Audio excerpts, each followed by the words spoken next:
عليكم ورحمة الله وبركاته. ازيكم يا حبايبي؟ عاملين ايه؟ يا رب تكونوا بخير. اهلا وسهلا النهارده معاكم في فيديو جديد ويوم جديد.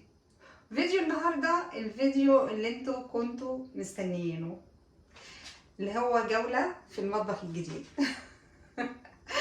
انا طبعا لما سافرت الصعيد عملت لكم ايه، جولة كده في مطبخي اللي هناك. حبيت افكر بقى الناس اللي ناسيه، وبعدين حبيت اوري للناس المتابعين الجدد اللي دخلوا قناتي ونوروا لي الفيلا هناك كان شكلها ايه، والبيت كان شكله ازاي، والروتين هناك بيبقى عامل ازاي، والمطبخ كان عامل ازاي.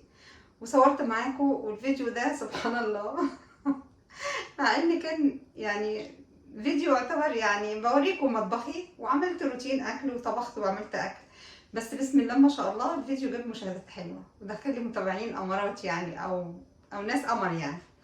فالنهارده خلصنا تشطيبات المطبخ الجديد.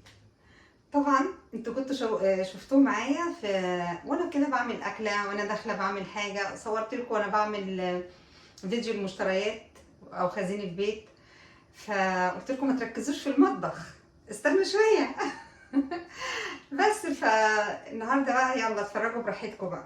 المطبخ قدامكم اهو، وكل حاجه هتبقى قدامكم. هوريكم حاجه حاجه، وهوريكم احنا رصينا ازاي وعملنا ايه، وتشوفوا رايكم معايا ايه، وتقولوا لي اللي انا عملته ده حلو ولا لا، وتقولوا رايكم ذوقي حلو وهيعجبكم ولا لا. يلا نبدا ونسمي الله ونقول اللهم صل وسلم وبارك على سيدنا محمد افضل الخلق وعلى اله وصحبه وسلم. وكل ما تشوفوا حاجه حلوه عجبتكم قولوا اللهم صل على سيدنا محمد. صلوا على النبي. اللي اول مره بقى يخش القناه ما ينساش يدوس على اشتراك في القناه، واللي اول مره يشوفني برضو يدوس على اشتراك، وكلنا نعمل لايكات كتير على الفيديو ده وكومنتات حلوه من عندكم. عايزه اسمع رايكم وعايزه اسمع كومنتاتكم الحلوه. يلا بينا نسمي الله ونبدا جولتنا النهارده في مطبخ بيتي الجديد. يا رب الفيديو يعجبكم ان شاء الله. يلا بينا.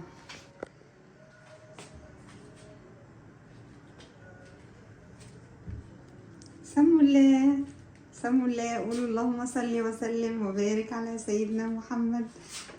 طبعا اول حاجه فتحت لكم الباب كده. هنبدا منين؟ هنبدا من هنا كده. اول حاجه طبعا انتوا فاكرين الشكل القديم بتاع المطبخ لما جيت الشقه وكنت لسه بشطر فيها، ووريتكم اللون اللي هو ده كده، اللي هو ده. هو مش وحش، كان بيج في كافيه، وانا قلت لكم انا مش عايزه يبقى نصين، نص فوق فاتح ونص تحت غامق، والشكل اللي في النص ده يعني ما بقاش موضه. كنا عاملينه في بيتي اللي في الصعيد في مطبخي هناك، فانا قلت لا انا عايزه يبقى المطبخ لونه ايه، واحد كده. فرحت عامله ايه بقى، واللي انا قلت لكم عليه، انا ما جبتش ورق بديل رخام، انا جبت بورسلين. سامعين؟ انا بخبط عليه عشان تسمعوا ان ده مش ورق، ده بورسلين. ده ايه؟ بورسلين حوائط، في بورسلين ارضيات وفي بورسلين حوائط. ده بقى جبت بورسلين حوائط، عملت بيه كل الجزء ده اللي ما بين الوحدات اللي فوق والوحدات اللي تحت. ودي كانت فكرتي وفكرة المهندس اللي صمم لي المطبخ، ان انا ما ركبش ولا فوم ولا بركب بديل رخام والورق والكلام ده، لان ما ينفعش ابقى مكلفه مطبخ كده واعمل له ورق في النص، استحاله. فانا قلت لا، لازم يبقى المطبخ فيه بورسلين، كأن دي الحيطه الحقيقيه اللي في المطبخ كله من فوق لتحت. انا شفت شقق كتير عاملين المطابخ لون واحد كده ومكلفينها فوق وتحت، مع ان المطبخ هيتدارى بالوحدات بتاعته. فطبعا يعني هنداري ليه؟ فانا سبته زي ما هو، بدل ما اكسر وانزل الشكل اللي هو القديم ده وارجع اعمل ده، وكنت هكسر الحيطه. قلت لا، طب على ايه؟ طب ما كده كده المطبخ الوحدات اللي هتتركب فوق كده او تحت كده كلها هتداريه، يبقى انا اعمل الجزء اللي هو الفاضي اللي ما بين الايه، الوحدتين، اللي هي الوحده العلويه والوحده الايه السفليه. ودي كانت فكرتي وذوقي، وانا اللي جبت ده وصورته لكم وانا بنقيه واخترت اللون ده. عايزه رايكم وعايزه اسمع كلكم ايه في ذوقي. طبعا الجنب ده انا جبت يعني ايه، جبنا 3 كراتين بورسلين يا دوبك لفوا المطبخ كله كده كده زي ما انتوا ايه شايفين. تمام اهو. طبعا الجزء بتاع السخان ده كله اهو ماشي. لكن ده بقى الباب بتاع المطبخ، فده الحته اللي وراه، فدي اللي ما اتدارتش. بس مش عارفه بقى هل اكمل واعملها بالشكل ده ولا دي متداريه. هو مهندس المطبخ قال لي هاتي بقى هنا في الحته دي اللي هي متداريه مش باينه ورا الباب دي، هاتي بقى بديل رخام نفس اللون ده بالظبط، هتلزقيه في الحته دي كده، دي كده بس عشان يبقى الشكل كله ايه واحد كده. ايه رايكم؟ عايزه رايكم. بس هوريكم بقى حاجه حاجه كده. اولا انا عامله المطبخ مقفله كله من فوق، ده اللون بتاعه. عايزه اوضح لكم اللون قوي عشان تحققوا منه. بصوا اللون ده، اللون الايه الزيتوني الزيتي مش الاخضر ده كده. ده اللون ده على فكره انا اخترته وانا ما اعرفش ان هو ترند. بعد كده المهندس قال لي ان هو ترند، وكان بيصور المطبخ بتاعي عشان يعرضه عنده، عشان اللون ده قال لي طلع ترند فلازم اصوره. بس كده انا عملت بقى الجزء ده كله مقفل فوق اهو كده زي ما يدور. تمام لحد الاخر كله اهو. وبعدين الجزء ده اللي هو اللي فوق وحدات فوق اهي، دي حاطه فيها حاجات، هفتح واشوف. هنا كده حاطه فيها حاجات اهي، دي اللي فوق الميكروويف. استحالي قوي. ادي الميكروويف اهو. طبعا عاملين، انا قلت له اعمل لي فريم كانه دفن، ما تعملهوش مفتوح، عشان كنت بشوف الميكروويف عند بعض الناس محطوط في الوحده باين كده، لا انا عملته مدفون، يعني في فريم كده عليه اهو. ده كده بصوا، يعني في ناس بتسيبه مفتوح كده بيبقى شكله مش حلو. قلت له لا انا عايزه فريم وحده كده تقفل عليه بحيث يدي الشكل ده. عايزه اوريكم التفاصيل كده اللي احنا عاملينها، واللون الكاميرا مش مبينه قوي. ده الفرن البلت ان اهو. بصوا حطيت هنا الجزء ده عامل لي درج كبير، حطيت فيه الحاجات اللي هي البلاستيكات والمصافي والحاجات السبونشة، يعني الحاجات بقى القطاعات والحاجات دي يعني. تمام. وقلب التلاجة. وهنا عملت التربو، هنا تربو متهوي ومفتوح له فتحة حلوة اهو ماشي. ده الجزء حطيت هنا فيه علب اللي هي المكرونات والشهرية، وده هنا حطيت فيه الحاجات المنظفات البلاستيكات والمقشات والمكانس والحاجات دي. هنا في وحدتين برضو كبار فوق المطبخ فوق التلاجة برضو، حاطه فيهم ايه، انا هنا حاطه فيهم بقى ايه، ايوه حاطه فيهم المناديل، علب العسل، الحاجات دي يعني. ودي التلاجة طبعا قلتها لكم قبل كده، التلاجة بتاعتي بيكو جديده لسه. بس كده ده كده الجزء ده اللي انا وريته لكم. تعالوا نبدا بقى من الجزء ده. اولا الوحدات اللي فوق احنا كان لازم نعملها، وبتكلف كتير قوي على فكره، يعني هو بيحسب لنا سعر المطبخ اللي فوق والعلوي والسفلي، ومكلف كتير جدا. عشان ايه؟ عشان انا محبتش اعمل المطبخ باين من فوق السقف بتاعه، فكان لازم اقفله كده بيدي شكل احلى للمطبخ وكده. ودي كلها وحدات ممكن تكون مش مستخدمه كتير، يعني حاجات اللي هي مش في متناول الايد، بس انا عملته اولا عشان الشكل يبقى حلو، ثانيا ممكن نخزن بقى. يعني انا مثلا عندي لما بعت النيش بتاعي وبعت السفره، الصيني بتاعي كان كتير، والحاجات اللي كانت في النيش كانت كتيره، فطبعا المطبخ مش هياخد كل الحاجات دي، فالحاجات اللي مش محتاجاها في الصيني وفي ادوات النيش وكده طلعتها فوق. استنى اوريكم اهو اللون عن قرب اهو الزيتي او الزيتوني في الخشبي، خشب البيج. بصوا اللون مش مبينه الخشبي ده، مش باينه لونه، هو لونه احلى من كده بكتير على فكره، لونه كده خشبي او بيج كده، بيج منور، مش قاتم كده يعني. مش عارفه. بصوا بقى زي ما قلت لكم اهو الجزء اللي انا خزنت فيه، يعني انا مثلا عملت الوحدات دي فوق كده، خزنت فيها بقى ايه الحاجات العلب اللي انا مش محتاجاها دي كده. كانت عندي في النيش، وحاجات وازاز وحاجات كاسات وبتاع، وما كنتش محتاجاها يعني، فايه فحطيتها فوق مثلا كده. هنا حطيت طقم التوابل ده اكروبال، وهنا شويه حاجات ستانلس، اطقم ستانلس كانت معايا. الميكانيزم بتاع الستيل قوي. هنا عملت بقى الحاجات الكبه، كبه وكبه، وهنا الخلاط والهاند بلندر. هنا المطبقيه طبعا معمول لها ليد وبالازاز كده. طقم الازاز يعني الحاجات البايركس اللي هي الصواني والاطباق والحاجات دي. بصوا زي ما قلت لكم الحاجات اللي انا مش محتاجاها كلها اللي كانت في ديش. طقم الصيني بتاعي كان كبير جدا اصلا، حطيت الحاجات الزيادات هنا. وهنا زي ما قلت لكم الحاجات الازاز. وهنا بقى الكوبايات، حاجات بقى الكوبايات بقى كلها بألوانها اللي كانت في النيش، كوباية المية الكبيرة، وكوباية الكريستال ديت، وكوباية الشاي، كل ده كوباية ايكيا، الحاجات دي كلها. بس هنا بقى هنا حطيت الحاجات اللي هي بتاع الجيلي ده او طقم خشاف ده متجوزه بيه. وده طقم الصيني بتاعي برضو بقيته متجوزه بيه. ايه تاني؟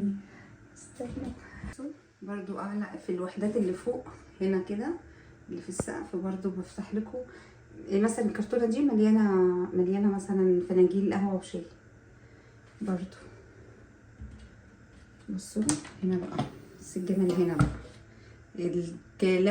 الكلام عدى الجمال عدى الكلام. بصوا بقى ده كده اللي تحت ده كان طقم شاي عندي جوزة بيه، هو ابيض في اسود، فانا رحت حاطه له المفرش القمر ده. المفارش دي انا كنت جايباها من عندنا من منشيه، اللي هو الرول السيليكون، اللي هو على فكره انا بشوفه على النت معدي 400 وحاجه، انا جبته ب200 والله 240. خلي بالكم عندنا سوق في المنشيه حلو قوي اسمه السوق الفرنساوي، كل الادوات المنزليه والحاجات الترند والحاجات اللي بتنزل على النت موجوده هناك. انا كنت بجيب حاجات من على نون وحاجات كتير قوي من على النت، لما روحت هناك اتبهرت، لقيت نفس الحاجات اللي موجوده على النت موجوده عندهم وبسعر اقل بكتير كتير كتير. شايفين الجمال؟ انا اللي رصيت ده، معلش يا سحر يا هدير ولاد اخويا كانوا راصين. لما جه يعمل الليد نزلت كل ده وحطيت المفرش ورصيت الطقم ده. ودي رايك ايه يا هدير؟ هدير وسحر كانوا هما اللي راصين طبعا. شوفوه بعد المفرش بقى، بعد ما رصيت وانا بقى بعد المفرش تحسي ان المفرش والطقم عاملين ماتشنج مع بعض. بصوا كده مع الليد بقى هنا كده ضلفه كده معمول لها زي اضاءه كده، حطيت فيها الكاسات كده اهي. الاضاءه مش مبينه المطبخ خالص بجد، هو شكله جميل احلى من كده بكتير والله العظيم. بصوا هنا انا رصيت دول كده برضو بشكل كده يعني عشوائي، لان الضلفه مش كبيره، الضلفه صغيره ففيها ليد بقى، فتحسوا ان الليد مخلي الطقم من جوه منور. وهنا الكاسات برضو عملتها بشكل كده برضو. انا عندي طقم كاسات تاني ما رصيناهوش بس ثواني. ده الشفاط الجديد حلو قوي يا جماعه. بصوا ده الشفاط الجديد، بصوا بمروحه و3 سرعات اهم. في فلاتر، الفلاتر هي اللي بتتغير كل 6 شهور، اللي هي بتشفط الدهون، هو ما بيطلعش هواء على بره او مفتوح له فتحه من بره وكده، لا ده هو موجود في المكان ملهوش فتحه. كل اللي هو بيعمله ان في فلاتر هي بتمتص الدهون والدخان والاتربه وكل حاجه، وكل 6 شهور الحاجات دي الفلاتر دي بتتغير. بس هو يعني هم فوق الطقم اللي انا وريته لكم ده، وهو الفلتر. تعالوا نكمل عشان ما اطولش عليكم. اقول لكم برضو هنا عملت ايه. طقم الجيلي، وهنا اطباق الرز بلبن. هنا بقى ضرفتين وجوات لجوه بتفتحوا كده، وحاطين فيهم بقيه طقم الصيني. زي ما قلت لكم طقم الصيني عندي كبير قوي، فكان لازم يترص كده يعني في النيش. بس دول الضرفتين الايه الكبار برضو اللي واخدين زاويه في المطبخ. هنا بقى حاطه كده برضو شويه حاجات ازاز والمجات بقى. اشتريت المج ده وجبت المج ده الاحمر والاسود ده، والمجات بقى اللي كانت عندي دي.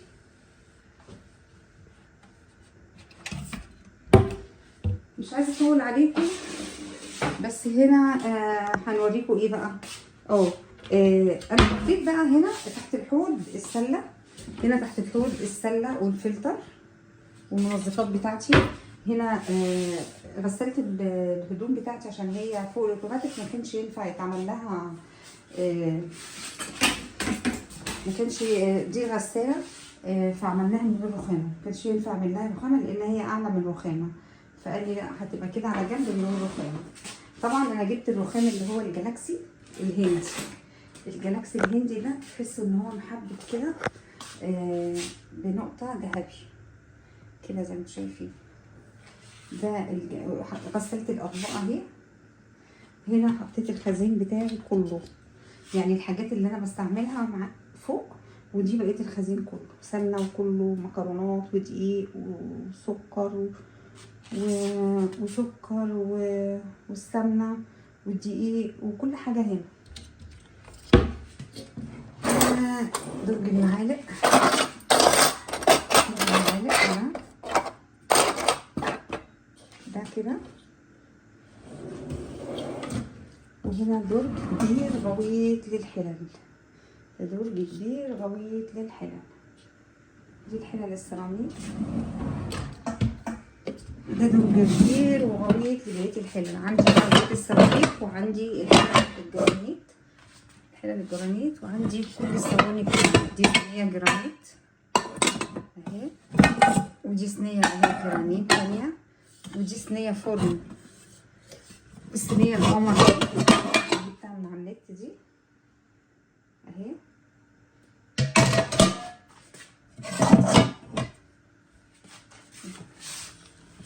ودي الصينية سيراميك مش طاسة بالصينية. دي صينية اللون ده في الصواني جميل. دي جبتها من القطعة لما كنت في الجمعة البيضاء تقريبا ان انا فيديو المشتريات. ودي صينية فرن تاني جرانيت، ودي طاسة كده كبيرة سيراميك، ودي الطاسات الصغيرة الجرانيت. بصي دي النحاسي، ودي الاسود، ودي الاسود.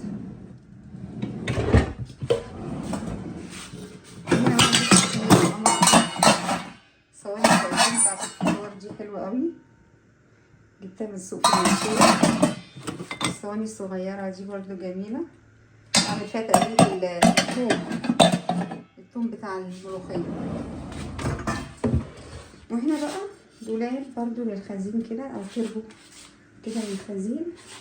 جيلي بقى والزيت والخل والشاي كده يعني. بصوا هنا بقى بقيه الالومنيات بقى، الحلل اللي هي الستانلس الكبيره دي والصغيره. دي الحله اللي هي بخار، ودي طقم الحلل ده كان عندي من زمان. بس كده. عماله ادور على الفوطه دي، الفوطه دي هنا متداريه. اوريكم بقى جوله بقى. انا وريتكم حاجه وواحده انا حاطه فيها ايه ونظمتها ازاي ورصه فيها ايه.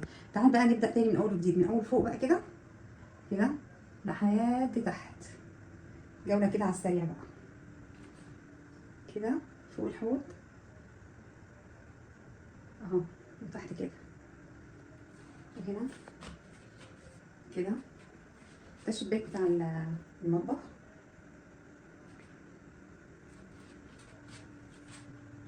كده، حله كبيره، وهنا بحط عليها المواعين اللي بغسلها كده. الاير فراير كاتل، حاطه الزيت جنب الاير فراير طبعا. المناديل، البوتاجاز طبعا لسه ما اشتغلش، عشان كده مش حاطين العيون بتاعته لسه. الغاز ما وصلليش. ادعوا لي ان الغاز يوصل لي، نفسي الغاز يبقى عندي. بصوا الطرف بقى بالليل وهي منوره. بصوا انا ما جبتش البوتاجاز اللي هو ال90، جبت ال60. الدنيا بقت غاليه قوي يا جماعه ومولعه نار. هنا جبت الطقم ده جديد، ايه رايكم؟ لسه هحط فيه بقى سكر وشاي وبن. وده جبته برضو على نوم، ده كان عندي، كنت جايبها من ايكيا، ده كان عندي. بس البورسلين شكله حلو ماشي مع لون المطبخ. هو فيه جولد واحنا عندنا هنا بيج اللي هو اللون الخشبي ده في زيتي. الخشبي بصراحه لونه مظلوم قوي هنا في التصوير. بس الرخامه هنا المفرش ده جبته مع المشتريات الجديده دي كده. عايزه اسمع رايكم بقى في الكومنتات، قولوا لي ايه رايكم في المطبخ ولونه، وايه رايكم في التنظيم ورصه المطبخ اللي انا عملتها كده. كل حاجه اهي اهو.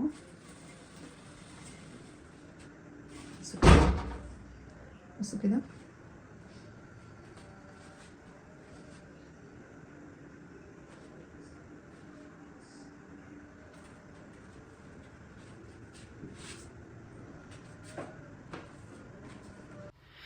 كده. وصلت معاكم لاخر الفيديو. اتمنى تكونوا استمتعتوا بالفيديو بتاعي واستمتعتوا بالجولة اللي انا عملتها، وربنا كده يا رب يخليكم ليا ويدومكم نعمة في حياتي، واشوفكم دايما على خير يا رب. وبحبكم قوي قوي قوي يا اجمل متابعين واحسن ناس عندي في الدنيا. بحبكم قوي. وربنا يوسع على الجميع، واللي نفسه في حاجة ربنا يحققها له، واللي بيتمنى شيء ربنا يحققها له. كل حد وكل واحد طول ما نيته كويسة ربنا بيدي كل بني آدم على قد نيته. والحمد لله رب العالمين. يمكن عوض ربنا ليا الحمد لله كبير، وبشكر ربنا في كل وقت، وبقول له الحمد لله وشكرا يا رب على كل اللي بتدهوني وعلى النعمة اللي أنا فيها. وانتوا دايما تتمنوا لنفسكم كل شيء حلو، وتمنوا الخير لغيركم عشان ربنا يديكم نفس الخير. اشوفكم في فيديو جديد ان شاء الله. الفيديو الجاي عملت لكم الجوله اللي انتوا كنتوا منتظرينها. اتمنى يكون الفيديو عجبكم. ما تنسوش بقى تعملوا لي للفيديو ده لايك كتير وشير كتير للفيديو. وعايزه بقى كومنتس منكم حلوه، اسمع كلمه مبروك، اسمع كلمه ذوقك حلو يا دودو. كل اللي بيحبني هتمنى لي الخير، ولكم بالمثل ان شاء الله. واشوفكم في فيديو جديد، ويلا مع الف سلامه.